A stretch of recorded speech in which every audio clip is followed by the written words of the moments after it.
Let me first of all identify the two extremes that people drift to whenever we talk about the kingdom. There are two extremes that we are tempted to drift to every time kingdom is mentioned. The first extreme are those who become spiritists.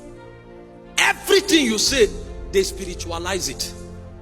It's as if they live in the spirit realm. That's an extreme. That's not really of God. It's an extreme. And the second extreme are the materialistic people.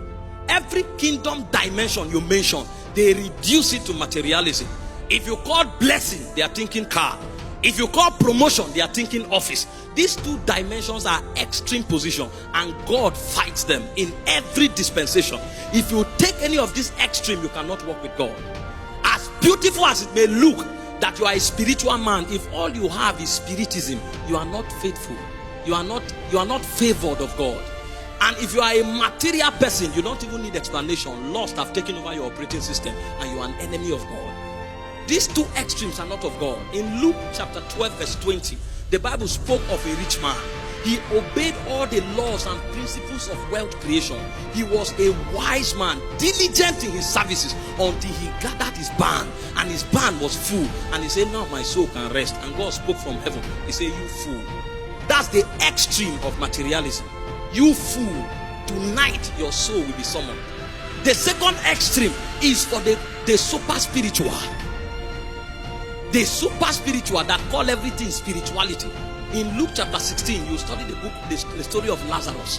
Lazarus was so spiritual that he was earthly useless. The moment Lazarus died, angels came quickly and mobilized him to heaven because of his blazing righteousness. Hallelujah. He was carried to Abraham's bosom. In a moment, he was already with Abraham. But on earth, he was useless. So he could not advance the kingdom. Remember, the Bible says, my kingdom through prosperity shall yet be spread abroad. Spiritism is not of God. Materialism is not of God. Now, the balance is not mediocrity. The balance is not in the center. The balance is not taking the average. The balance is the pattern that God himself sets in motion. There is an order called the divine order, and every generation must find the divine order. Jesus is the revelation of the divine order. The Bible said in Hebrews chapter 12 verse 2 that he is the author and the finisher of our faith. So if you want to understand how God works, if you want to understand the standards of God, if you want to know the patterns of God, the person to study is Jesus. The extent to which you understand Jesus and how he deals with affairs will reveal to you the order of heaven. Jesus met the woman at the woman of Samaria in Sychar at Jacob's well. John chapter 4 from verse 5. And Jesus begins to talk with this woman, engaging her in a conversation. And Jesus says to her, give me to drink. And the woman will respond to Jesus and say, you are a Jew. Why would you ask me, a Samaritan, to give you to drink? And Jesus answered her, if you knew who it is that have asked you, give me to drink, you would have asked of me, and I would have given you rivers of living waters. So Jesus shifted the conversation from earthly dimension to heavenly dimensions. You are conscious of the water. You are conscious of geographical locations. You are conscious of tribal differences. You are conscious of nationalities. But the realm where I'm talking from is the realm where there is a water that does not go dry. And the woman said, you are not with anything to draw. From whence will you get this water? That's a woman who is caught to the natural. Materiality, that's her realm. The only thing she knows in everything she does are his natural advantages. Because I am from Sychar, because this well is around here, because I have something to draw, I should be the one to have the water. But Jesus is revealing to her there's a place that you will stand, and none of these things will be a lack. There's a place that you will stand, and you will have an advantage both in the natural and in the spirit. The woman could not understand because all she knew were natural advantages. I have the material to draw. The well is for us. You are a Jew, you can't ask us. And Jesus laughed. And Jesus told her, go call your husband. And the woman said, I have not husband. And Jesus said, in that you have said true. Because you have married 5 husbands, and the one that you are with is not your husband. And the woman quickly changed her salutation. She began to migrate. This is how next level takes place.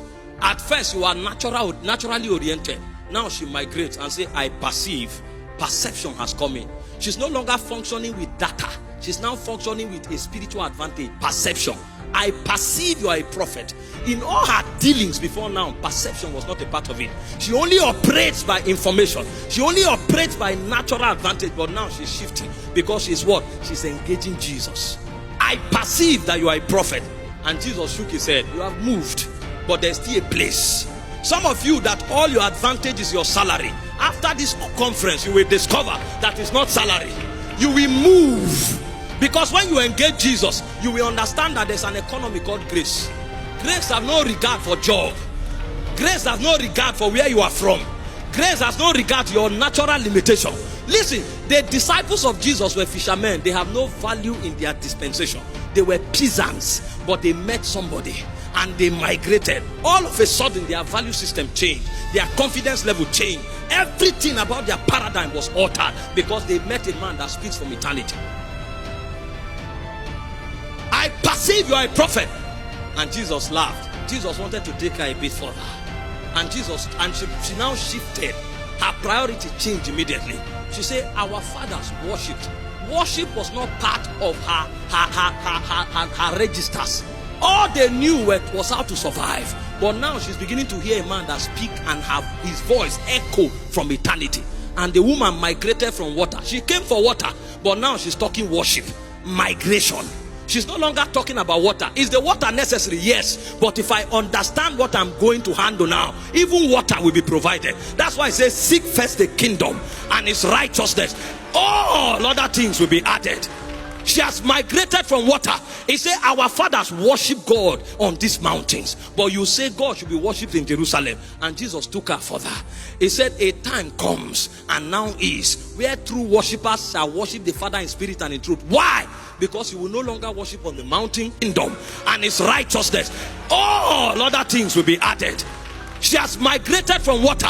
He said, our fathers worship God on these mountains. But you say God should be worshipped in Jerusalem. And Jesus took her further. He said, a time comes and now is where true worshippers shall worship the Father in spirit and in truth. Why? Because you will no longer worship on the mountain. You will no longer worship in Jerusalem. Where you will worship is in the spirit.